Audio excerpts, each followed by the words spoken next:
Well, it's Saturday night, and I spent a good part of the day just reading the news stories. And, man, it really does make me sick to see all the stuff that, the government does that really is against the Constitution. We're going to talk about something a little different today. As you know, the Democratic Party sure has been at it again, calling all of us with Tea Party ideals and our beliefs about every name in the book.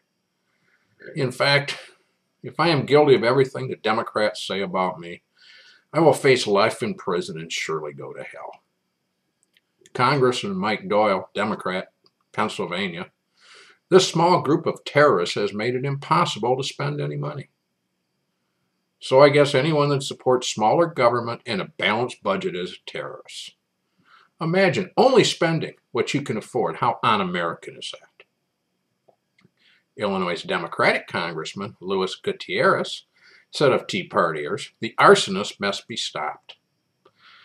So I guess we all get our rocks off by starting a few fires.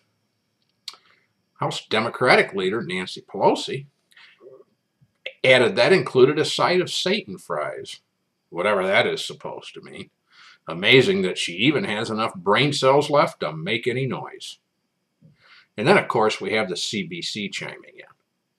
For those of you that don't know, CBC stands for the Congressional Black Caucus. They are accusing people of most everything, including murderous thoughts. Congressman Maxine Waters, Democrat, California, declared at a CBC event last week that Tea Partiers can go straight to hell. Well, sweetie, if that's where I end up, I'm sure I'll see you there. Freshman Congressman Frederica Wilson, Democrat, Florida, recently told her constituents, the real enemy is the Tea Party. Let's remember that. The Tea Party holds Congress hostage. They have one goal in mind, and that is to make sure President Obama is a one-term president. And yes, you know something? It is my express intent to see that President Barack, it's not my fault Obama, is a one-term president, but not because he's black. It's because he's stupid and incompetent. In fact, he's just flat-ass a moron. The chairman of the caucus, Congressman Emanuel Cleather, Democrat, Missouri, gave perhaps the most colorful quote of the debt ceiling debate when he declared the final compromise to be a sugar-coated Satan sandwich. Yeah, we know it was real hard to figure out how to eliminate about 2% of federal spending over 10 years. Give me a break.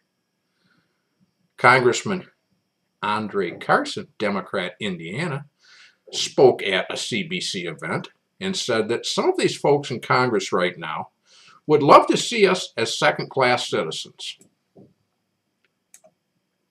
Some of them in Congress right now, with this Tea Party movement, would love to see you and me hanging on a tree. I mean, do you believe this? I mean, this is the worst thing I've heard. It's like us Tea Party folks would love to see people murdered. You know, the comment itself is racist.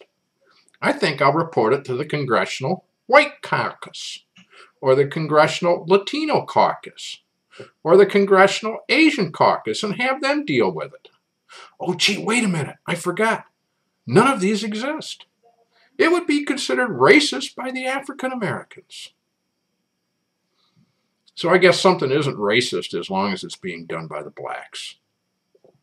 But it is racist if it's being done by another group. What a bunch of horse shit.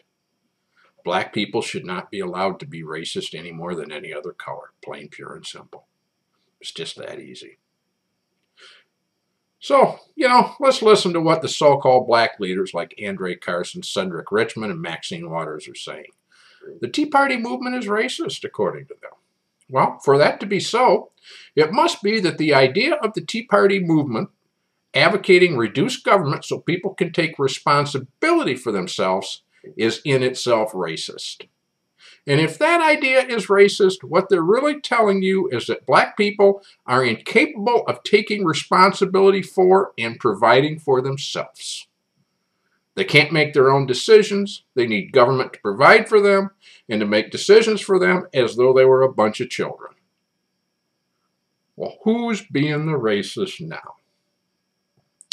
The only ones that benefit by selling black people short and keeping them addicted to the public tit are the very leaders who lead the life of Riley in the district while spewing this victim mentality nonsense. As long as the black community continues to listen to the Carsons, the Richmonds, and the Waters of the world, all they've done is trade their master's change and plantain rations for those of their black overseer. Congratulations, you're just in a different type of slavery. Mindlessly throwing around accusations against a nameless, faceless group is the act of a coward and a moron, Mr. Carson. I dare you to go to the House floor and name names. Call them out to their face.